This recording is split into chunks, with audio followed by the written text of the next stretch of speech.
আমি দেখেছি নেতৃবৃন্দ অনেক দলের ঢুকে বের হয়ে যায় 1 মাস 1.5 মাস। আমার বছর না পড়লে আমার মেয়াদ পূরণ হয় না। এসেছিল এই দেশের জনগণকে খুন, গুম, হত্যা, ধর্ষণ এবং আয়নাগর থেকে মুক্তি দেওয়ার জন্যে।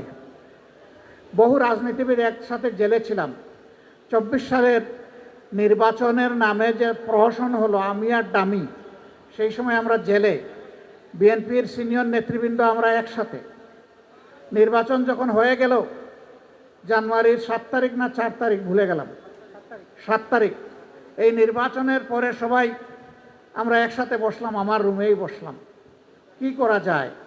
অনেকের কণ্ঠে হতাশার সুর, কিছুই হবে না, ওরা 41 সালের কথা বলেছে, ওই পর্যন্ত মেরে কুটে ওরা থাকবে, আমাদেরকে দীর্ঘমেয়াদী পরিকল্পনা নিতে হবে। সবাই হতাশ। আমি বলেছিলাম লা তাকনাতু মির রাহমাতিল্লাহ, আল্লাহ তাআলার রহমত থেকে হতাশ হওয়ার কোনো কারণ নেই।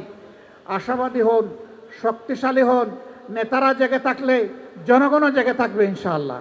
আপনারা হতাশ হলে জনগণ ভয় পেয়ে ঘরে ঢুকে যাবে। আমরা তখন জানতাম না জুলাই এদেশের মানুষের মুক্তির পয়গাম নিয়ে আসছে, এটা আমরা জানতাম না। আমরা অবশ্য জুলাইয়ের আগেই জেল থেকে একে একে বের হয়ে গেলাম। তবে আমার সৌভাগ্য হয়েছিল সবার চাইতে বেশি সময় জেলে থাকার। এটি আমার সৌভাগ্য।